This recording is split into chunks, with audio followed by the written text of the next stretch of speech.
people are going to ruin the earth. We got to cut back on CO2. Well, these same people espousing this stuff are out there using the stuff up like it's going out of style. They're pigs. They're hypocrites. They're elitist scum. And they need to repent or perish. And I'm their best friend telling them that. Just because you love your enemy, it doesn't mean you don't have to rebuke them from time to time. But it's because you love them. You understand the fact that we are one family. We're like one body. And if one part of the body is out there going without a conscience is a critical part of my happiness, you know. As an American, not only do we have a right to pursue happiness, I believe we have an obligation. Damn it, I want to be happy. I want to get to the bottom of this thing. And I know what's going to set me free. I know what's going to set you free, and all of us. And it's not poverty for everybody, it's prosperity for everybody. Okay, consider all the clean technology that's suppressed out there. Okay, if we weren't polluting this earth could probably sustain 100 times, maybe 1,000 times. God knows how many more times many people. It's the city planning. Why do you think you have traffic congestion out there? These people are idiots. I mean, most of these people on the road, they're going to jobs they don't need to be at anyhow. Okay, they could be doing it at home. And why aren't people working more locally? The whole thing, it's the way it's set up. They want you to believe somehow it makes sense. Just listen to them, and that's the way it works. Okay, it's not the way it works. It's just like recently, even in the mainstream media came out, they're admitting cloud seeding. And this guy is all nonchalant on TV from PG&E, I think he was, saying, oh, yeah, we've been doing this 50, 60 years, all this crap. And I'm thinking, you know what? I remember the skies back before they started heavily spraying back in the 90s. They weren't doing this. And where's the accountability? And now that they're out in the open, hold them accountable. Okay? Let's say next time that there's a big storm, say, why didn't you stop it? Or was it your fault that it started? Okay, we need to get to the bottom of this, the usurpation. It's the same thing with them putting out these forest fires. Okay, let's hold them accountable for these really hot forest fires that are burning old growth timber. If you go up to Lassen Park, right up the road here, I'm in Butte County. Lassen is a couple of counties up.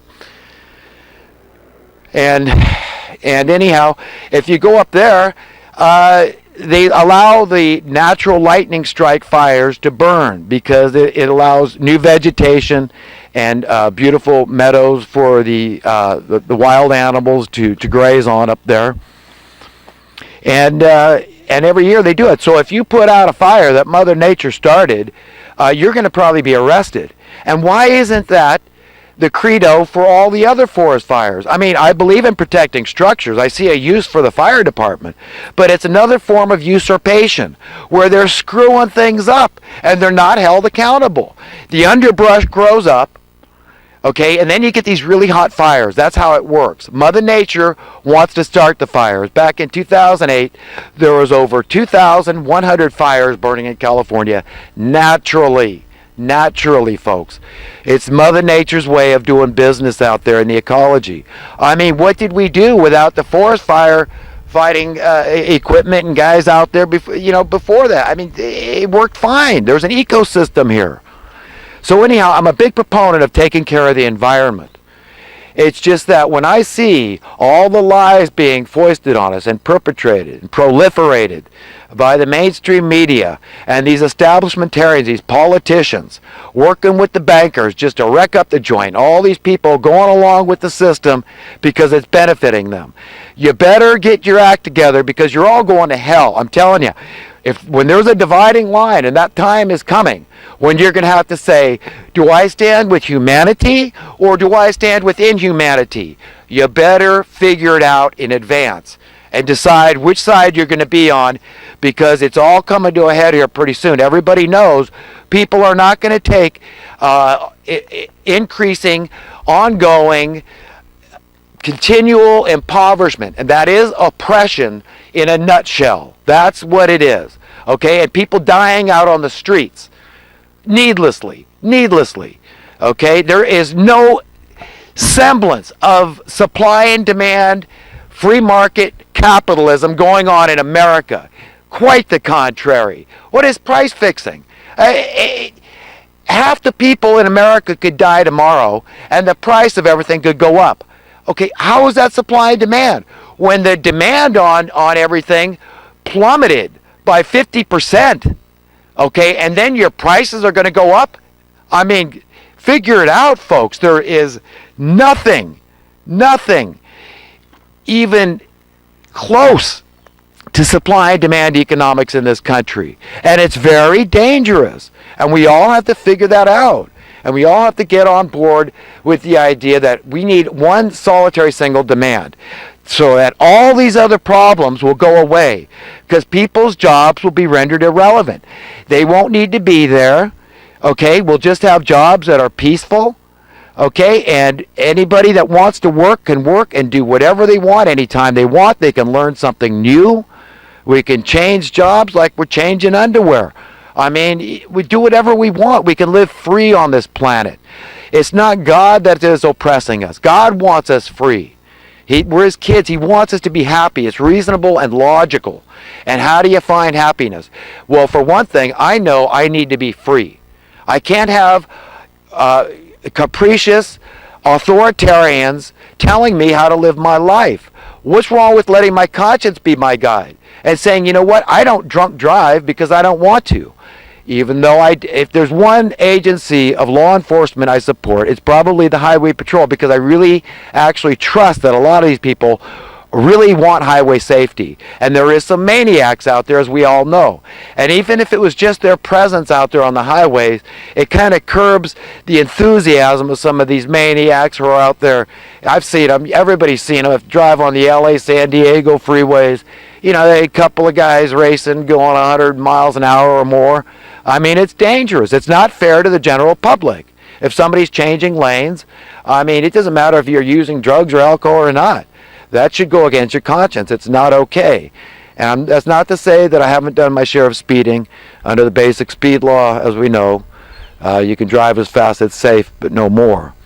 And sometimes the posted speed limit's not safe to drive. But having said that, I'd like to get back to the JFK thing. And, you know, there's one thing that JFK really, really understood. He understood sound currency. Okay, he understood the same things I'm telling you. And what was going to happen was he was going to render the Federal Reserve bankers irrelevant. We didn't need them anymore. We were already printing our own currency at the time. As a child, I remember seeing the silver notes. So there was literal, real competitive currency that looked very similar to the dollars we all know and love today.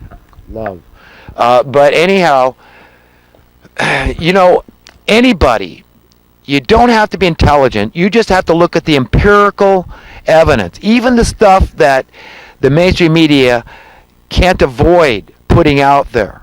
Okay?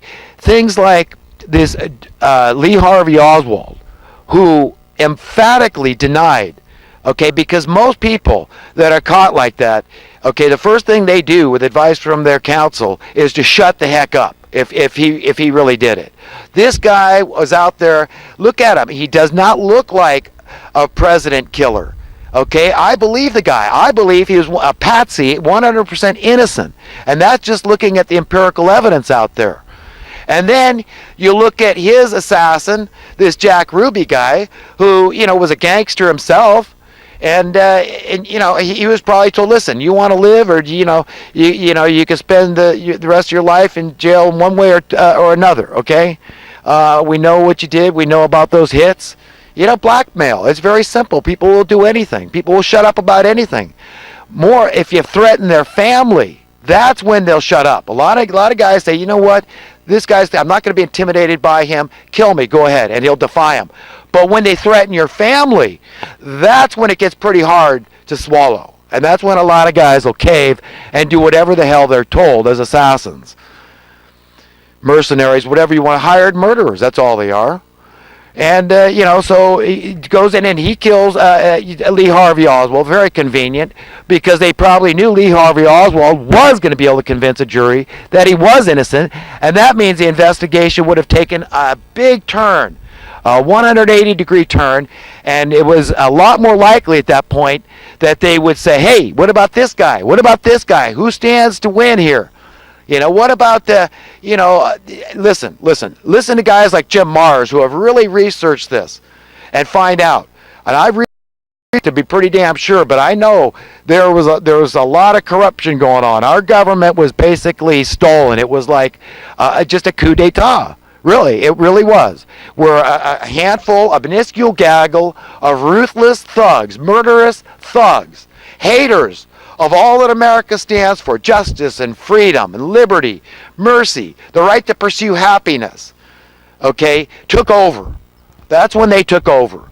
And that marked the end for America. They hated America from the onset because they know the same things I'm telling you, that they would render these people irrelevant. Who needs these elitist ruler guys, these rich guys? Okay, we don't need these uber rich people out there like the Rothschilds, the Rockefellers, the Bushes, the Clintons. It goes on and on and on. But it is still a minuscule group that are creating the policies that the police are tasked to enforce, whether they like it or not. They want to keep their jobs. That's what they've got to do, even though they might disagree. It's probably a real battle of conscience for a lot of these guys.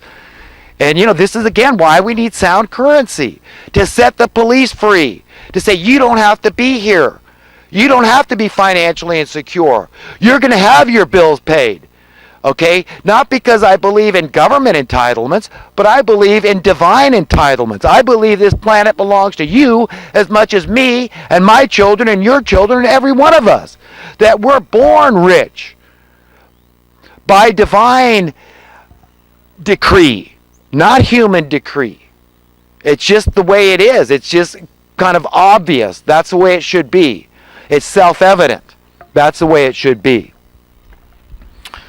So looking at the evidence again, and then you look at the fact that Bobby Kennedy, JFK's brother, in a fit of righteous rage and indignation, he was likely to be shooed in as the next president to succeed his brother.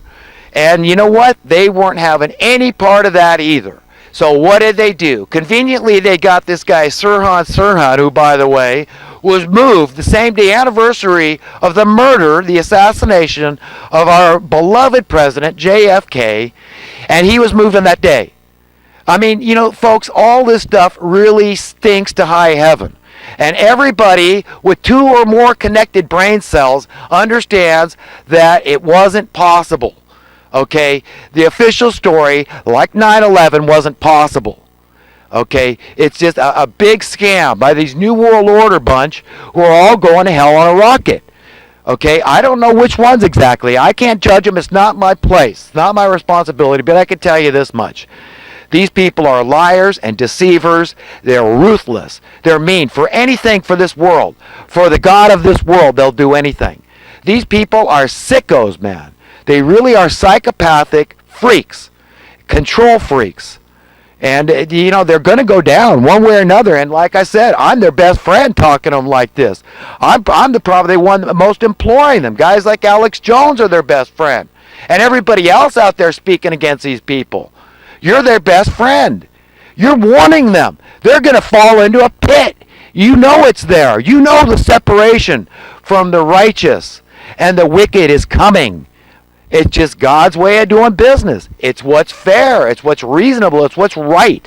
Okay, you cannot keep pushing and pushing and pushing on truth and justice and righteousness and mercy and expect that you're going to survive. You're not. You're all going down, and it's coming up real soon because everybody's going to see right through your lies. Knowledge and wisdom keeps growing. It's snowballing exponentially with each passing day. People are waking up, and we're